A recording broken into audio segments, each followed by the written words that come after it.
Трите смртни пресуди на Павел Шатев е најновото книжевно остварување на познатиот битолски писател Добре Тодоровски.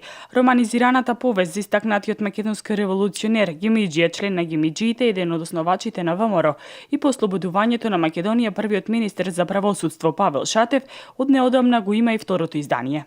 Содржината на второто издание е иста, не е ништо сменето, освен тоа што е поместена и рецензијата на писателот Радован Пацветковски, за која сметам ќе биде од полза за читателите и доста интересна. Романизираната повест Трите смртни пресуди на Павел Шатев е во издание на реномираната издавачка куќа Матица Македонска. Првото издание на оваа книга беше од почетокот на оваа година. Сметам дека е тука недно место во рецензијата, тоа убаво го споменувам. Овдека е откриена вистината за Павел Шатев.